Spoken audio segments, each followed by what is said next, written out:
네, 안녕하세요. 반갑습니다. 코레 NCS 수능과 샘플 문항풀이 같이 보도록 하겠습니다. 코레일은 매 시험마다 각 과목별로 한 3문항 정도씩의 샘플 문항을 공개를 하고 있는데요. 이번도 마찬가지로 이제 3문항씩 이제 공개를 했습니다.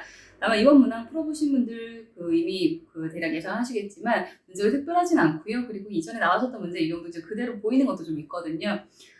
대부분 응용수리 문제 유형으로 구성이 되어 있습니다. 자료에서 문제는 일단 안 보이고요. 응용수리 문제는 일단 우리가 좀 편하게 푸는 방법은 이제 그 선택지를 활용하는 방법 정도가 이제 대부분이에요. 아주 뭐 이제 굉장히 명쾌하거나 엄청난 방법이 존재하지 않다는 것도 예상하실 것 같긴 한데 그래도 한번 같이 푸는 방법들을 한번 고민해 보도록 하죠. 1번 문제 같이 보도록 하겠습니다. 자, 1번 문제가 이제 그 이전 시험에서 보였었던 문제 유형인데요. 보죠. 김대리는 대전으로, 이대리는 부산으로 출장을 떠납니다. 이 업무 미팅으로 대전에서 200km 떨어진 K 위치에서 만나기로 했을 때, 시스템 상황을 보고 이대리의 속력을 구하면이라고 했어요. 먼저 이제 김대리에 대한 정보는 우리가 거의 다 알 수가 있겠거든요. 대전에서 200km 떨어진 위치까지 갑니다. 대전에서 200km, 김대리 위치에서인 거죠. 200km. 그리고 아래쪽에 보시면 대전, 부산 K는 1직선상에 있다는 가정을 두고 있습니다. 그리고 대전과 부산까지 거리는 500km라고 보고 있고요. 김대리는 속력이 시속 80이라고 하네요. 자, 그럼 먼저 김대리는 속력도 나와 있고 그리고 거리도 알 수 있기 때문에 이제 이동 시간을 먼저 구할 수가 있겠죠. 그렇죠? 시간은 속력분의 거리, 이제 속력 80. 자, 거리 200해서 일단 공동약분 해버리고요. 8분의 20, 2분의 5 해서 2.5시간, 2.5시간. 일단 시간 구할 수 있겠습니다. 이게 그 김대리의 K까지 이동했던 시간이에요. 근데 그 아래쪽에 보니까 이대리는 김대리보다 4시간 30분 늦게 도착을 한다고 합니다. 지금 대부분 이제 시속으로 얘기를 하고 있어서 4시간 30분도 시로 고쳐버리면 4시간 30분 4.5시간 되겠죠. 4.5시간. 4.5시간 더 걸렸다고 해요. 2.5시간에다가. 4.5시간 더하기 해버리면 그러면 이대리의 이동시간은 7시간인 거. 이것도 이제 구해볼 수 있겠습니다. 7시간. 자, 그 다음에 이대리의 속도는 김대리 속도의 이상이다. 뭐 지금 80이라고 했었는데 80 이상이면 80도 포함을 하는 거거든요. 그래서 일단 아래쪽에는 보기 중에 80 이상, 이건 다 가능한 속력이에요. 그리고 각각 대전 및 부산에서 KH 지점으로 동시에 출발합니다. 그래서 우리 7시간인 거 이렇게 좀 구해본 거거든요. 자, 먼저 여러분 K 위치가 대전과 부산 사이인지 또는 대전에 좀 가깝게 좀 저쪽으로 가 있는 건지 뭐 치우치는 것인지 이건 위치를 정확하게 알 수는 없습니다. 그렇죠? 그런데 이런 예상을 할 수 있죠. 대전과 부산까지의 거리가 일단 500km라고 나와 있어요. 근데 K 위치가 대전과 부산 사이, 그리고 K 위치가 200, 김대리하고의 거리 나와 있으니까 여기 200이라면 여기 300이어야 되는데 이건 말이 좀 안 되죠. 왜냐면 부산에서 그냥 300km 가는데 7시간이 걸리는지, 근데 최소 속력이 80 이상이라고 한 건데요. 그래서 여기까지 7시간이라고 하는 그 속력과 시간의 분리가 안 맞기 때문에 이건 아닌 거고요. 결과적으로 K 위치는 부산에서 더 멀리 떨어진 대전 쪽에서 가까운 여기가 되겠죠. 이렇게 봐야 되겠네요. 이건 이제 아니라고 하는 겁니다. 자, 그럼 결과적으로는 이제 부산에서 700km 간다라고 해석인 거거든요. 700km 간다. 근데 그때 시간이 7시간이 걸렸다. 그러면 속력은 시간 분의 거리 하면서 당연히 답은 이렇게 나올 수 있겠죠. 정답은 3번으로 처리합니다. 3번. 뭐 엄청나게 복잡한 문제도 아니고요. 우리 이 문제를 볼 때 가장 큰 포인트는 K 위치가 어딘지 안 나와 있으니까 문제 오류구나 못 풀겠다가 아니라 정보의 해석을 해보면 충분히 위치가 파악이 되면서 해결이 되는 그런 문제가 되겠습니다. 이번 문제는 가볍게 이렇게 한번 정리해보고요. 자, 그 다음에 2번 문제로 가볼까요?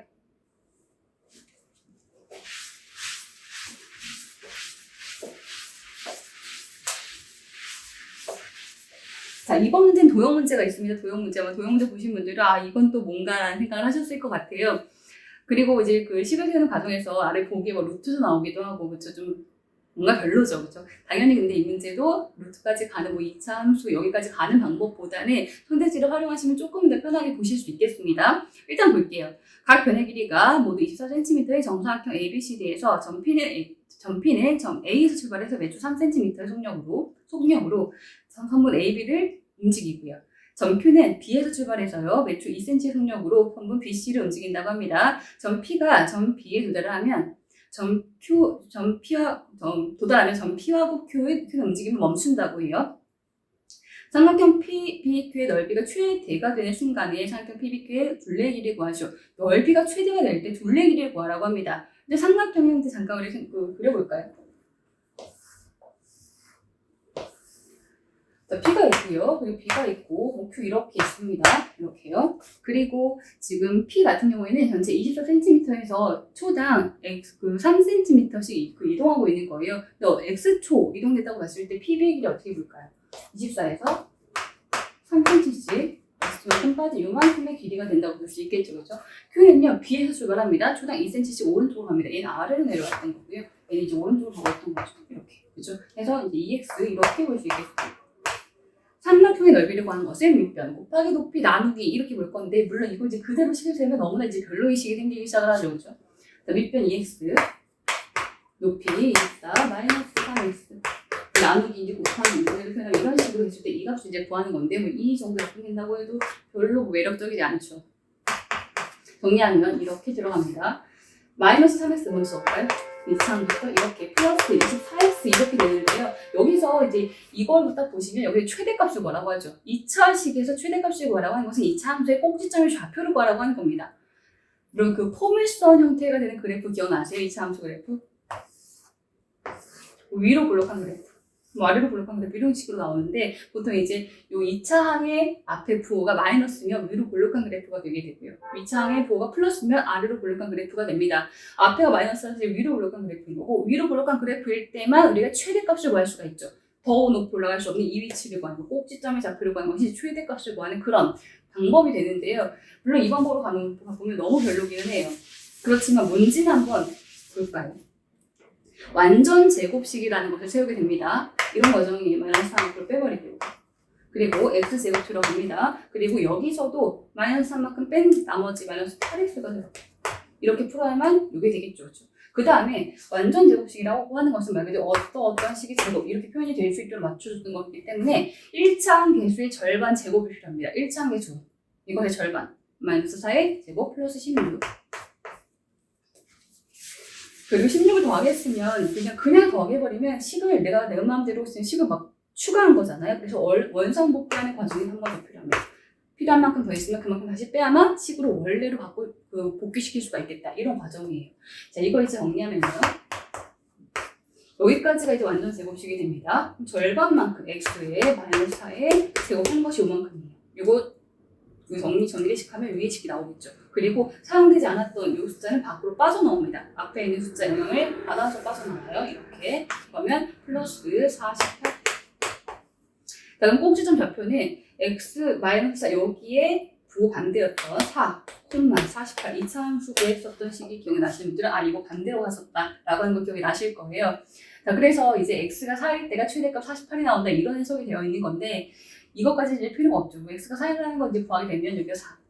그러면 이제 여기가 8, 그죠? x가 4니까요. 여기도 4 넣으면요. 여기 4 넣으면 이제 12가 빠지면서 12가 남다. 그러면 이제 여기는 피타고라스의 빗변을 구하는 식으로 여기 빗변의 제곱 플러스 빗변 높이의 제곱이면 여기 빗변 제곱의 제곱의 합과 같다. 이런 거죠. a제곱, b제곱이면 C제곱이다 라고 하면 루트 씌워서 여기를 구하는 겁니다. 그래서 이 방법으로 가버리면 너무 오래 걸리는 거고요. 우리는 주관식을 풀 건 아니거든요. 그래서 객관식을 풀 건데, 선택지를 봤더니 지금 다 상수항 위치는 20이에요. 물론 다 상수항이 하지만 루트가 없는 그냥 정수 위치 20으로 되어 있죠. 근데 여러분 정수는 여기서 나오겠죠. 여기서 정수가 나올 게 아니에요. 루트 씌워서 빗변까지 구하는 피타고라스가 들어갈 거기 때문에. 그럼 어쨌든 요거 두 개 합은 20이라고 하는 것이 이미 선택지에서 정보를 주고 있는 겁니다. 우리가 객관식 문제를 풀 때는 선택지를 정보로 인식해 주셔야만 문제가 훨씬 더 편해 보이죠. 정보 활용 능력인 겁니다. 이거 싹 지워버릴게요. 정말 별로니까요.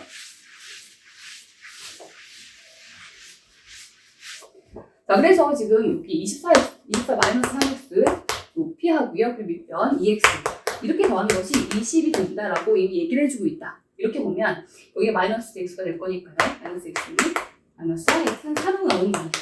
x는 4. 이거 이미 나온 겁니다. 그래서 우리 아까 10이랑 8을 구했던 거거든요. 그럼 이제 다 끝났다고 해서 이제 8과 12가 나왔죠. 이거 갖고. 그러면 이제 여기를 구할 건데, 여기를 우리가 피타고라스로 갖고 가버리면 이런 식이죠. 자, 8의 제곱, x로 a로만 볼까요?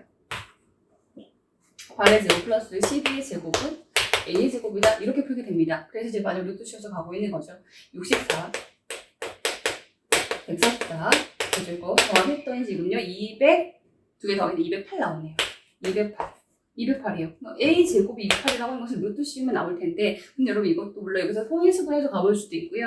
선택지에 지금 루트가 13밖에 없죠. 그죠? 루트 13밖에 없네요. 그러면 루트 안에는 13 넣는다고 하는 거고, 앞에 뭐가 될지 요 부분이 문제가 되는 겁니다. 그럼 208 나누기 13 하시면 돼요. 208을 나누기 13 했더니 16이 나옵니다. 그럼 16이 앞으로 빠져나갔다는 거거든요. 여기가 이렇게 되고 있다는 거고요. 이것은 루트 16 곱하기 지금 14 이렇게 되고 있는 거거든요. 루트 밖으로 나가는 것은 제곱이 됐을 때만 나가고 있는 거죠. 그렇죠? 16은 4의 제곱이니까 이 제곱 바뀌면서 이거 4로 나갔나 보다 이렇게 정리할 수 있겠네요.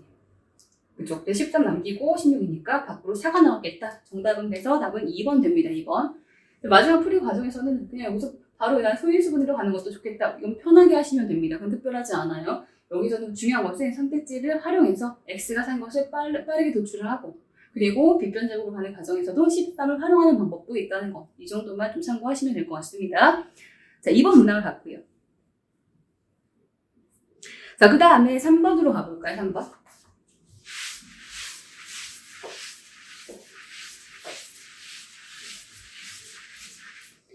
자, 3번입니다. 마케팅 관리부 5차장은 자사주 주력 제품의 하나의 손세정대의 가격 결정 기초 자료를 수집, 분석해 경영진 보고서를 작성하고 있습니다. 가격 결정 기초 자료를 근거로 경영진의 지시사항을 충족하는 상품의 가격은 얼마인가라고 있네요. 자, 상품은 손세정대라고 되어 있고요. 그 다음에 단가가 2,000원일 때 6,000개가 팔렸다라고 하는 이제 기초 자료라고 이제 활용되는 내용이 있죠. 그간의 매출 실적을 통계적으로 분석한 결과 손세정제는 단가를 2X원 올렸을 때 3X개가 적게 팔리는 것으로 나타났다. 자, 지시사항은요, 총 판매 금액이 최대가 되도록 하는 단가의 분석을 보고하라. 또 최대가 된다고 하는 것이 앞에서 보셨던 그 2차 함수 형태의 식이 나와야만 된다. 이제 이런 과정을 갖고 있는 거거든요. 이런 식이에요. 단가가 2,000원에서 2X원 올렸을 때, 이렇게 되겠죠. 그죠? 그렇게 됐을 때, 이게 금액인데요. 그때 판매 개수는 6,000개에서 3X개씩 줄어듭니다. 한 개당의 금액 곱하기 판매 개수. 금액 곱하기 개수야만 전체 총 판매 금액이 나오겠죠. 이렇게 곱했을 때 이것이 최대가 되는 그때 값을 구하라고 하는 건데, 역시나 그러면 2차 함수인 겁니다. 숫자가 훨씬 더 커지고 풀기 쉬운 2차 함수식인 거죠. 그렇죠? 그럼 이것도 선택지를 좀 활용해 볼까요? 선택지를 활용해서 이제 보실 수 있어요. 자, 지금 여러분 현재 단가가 2,000원일 때 6,000개가 팔렸대요. 단가가 2,000원일 때 6,000개가 팔렸다라고 했을 때 여기서는 이제 앞자리가 12로 이제 시작되는 걸 알 수 있겠죠. 지금 따져보면 1,200만 원? 이렇게 볼 수 있겠는데요. 그죠? 1, 2, 000 이렇게 되고 있는 거니까 이만큼인 건데, 근데 여기서 어떻게 바꿨을 때 보기가 되고 있는지 한번 해볼까요? 1번 같은 경우에 보시면 1번에 단가가 4,000원이 된다고 합니다. 4,000원. 이 말은 우리가 2,000에서 2X 올렸을 때 이 말이 4,000이 되고 있다는 거거든요. 그렇죠? 그럼 X가 얼마나 되는 걸까요? X가 지금 1,000이라고 하는 거죠. X가 1,000이라고 하는 거고, 그럼 그때 그 판매 개수 같은 경우에 6,000에서 3X가 빠질 겁니다. X가 1,000이라면 여기서 3X에서 3,000 빠지면 여기 3,000이 되죠. 그럼 결과적으로 4,000원짜리를 3,000개 파는 겁니다. 어때요? 똑같은 거죠. 이거는 앞자리만 해주셔도 될 것 같아요. 그럼 지워버릴게요. 요거 2배 냈을 때 이거 반 되는 겁니다. 근데 여기는 변동이 없어요. 이거 변동이 없죠. 그쵸? 5번도 어때요? 5번은 그냥 똑같이 5번 이거 얘기하고 있는 겁니다. 단가 2,000원일 때 2,000개 팔을 때 이 5번 되는 거죠. 이 5번은 아무런 의미가 없는 거네요. 우리는 2, 3, 4번 갖고 정리할 겁니다. 2번 볼까요? 2번에 3,500으로 보겠대요. 단가를 3,500으로 보겠다고 하는 겁니다. 그러면 이렇게 했을 때 3,500이 된다고 하는 것은 X 얼마나 보는 걸까요? 2X가 1,500 추가된 거니까 X는 750원이 750 이렇게 되고 있는 거네요. 그러면 판매 개수는 6,000에서 마이너스 3X 750만큼 빼버리면 여기 X자리 넣어서 계산해 주셔야 되겠습니다. 2,000 지금 250 빼버리면 지금 3,750 되겠죠. 그럼 이 말은 3,500원짜리를 3,750개 판매한다는 겁니다. 일단 식만 적어볼까요? 3번 보겠습니다. 3번은요. 3,000원이에요. 3,000원. 3,000이라고 하는 것은 2,000에서 2x 플러스 한 것이 이만큼이 된 거니까 x가 얼마일까요? x가 500이 된다고 하는 거고요. x 500이면 이때 판매하는 개수는요. 여기 500 넣어버리면 3,500 이렇게 됩니다. 이렇게 역시 이것도 3,000원짜리를 4,500개를 판다라고 한 전체 곱한 값이 전체 총 금액이 되겠습니다. 4번으로 가볼까요? 그리고 정리하는 거 생각보다 오래 안 걸립니다. 지금 실이 된 이면 딱 돼 있으면 이거 갖고 바로 적용만 시켜버리시면 돼요. 4번은 2,500. 그럼 2,000 플러스 2x가 이거니까 x값은 250이 되겠죠. 250 여기 넣어서 판매 개수 구해버리면요. 그럼 750 깎일 거니까 5,250 되겠죠. 이렇게 곱한 거, 이렇게 곱한 거, 이렇게 곱한 값이 어디가 제일 크게 나올 것인가 이거 묻고 있는 겁니다. 물론 곱해서 계산값을 넣어주셔도 됩니다. 이거 한번 구해보시면 여기는 이거 곱하기 이 금액짜리 이 매수 판매한다라고 했을 때 이 금액이 아마 13125 000 나올 거고요. 자, 여기서 계산을 했다는 가정하에 먼저 볼게요. 일단 그것부터 여기는 3,000원짜리를 4,500개를 판매한, 4,500개 판매한다 했을 때 전체 금액은 3,000 곱하기 4,500개 하는 거죠. 135. 0이 다섯 개 이렇게 묶겠죠.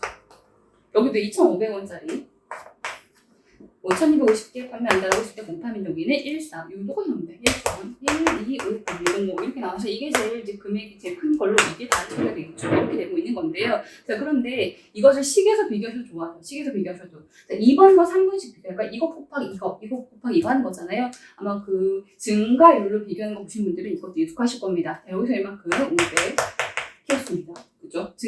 증가량부터 보는 겁니다. 여기서 여기까지는요. 플러스 지금 750 키운 거죠. 750. 그렇죠? 이만큼 키운 거네요. 750. 이만큼 키운 겁니다. 자, 그런데 지금 키운 비율을 봤더니 앞쪽에서 3,000에서 500을 키웠다고 하는 것은 어차피 20%가 안 됩니다. 근데 여기는요, 20%, 딱 20%죠. 그렇죠? 10%라고 하면 지금 이만큼인데, 이거의 2배 딱 20%. 여기 20% 키웠거든요. 여기는 20%가 문제는 20%는 600인데 여기는 20% 값보다 낮게 키웠고 여기는 딱 20%를 키웠습니다. 아래로 증가시킨 비율이 더 크니까 일단 2번과 3번 중에서는 3번이 더 크겠다라고 하는 이제 그 해석을 해볼 수가 있겠고요. 3, 4번 비교 한번 해볼까요? 이제 여기서 3번 항상 증가 쪽으로 해석합니다. 여기서는 이렇게 500 여기서는 2,500에서 500이라는 것은 20%를 딱 키운 거예요. 20%. 자, 450에서 이쪽으로 750이 또 커졌어요. 여기는 450에서 10%는 4,500에서 10%는 450인데요. 그죠? 20%는 900인데 750이 여기 20%가 안 됩니다.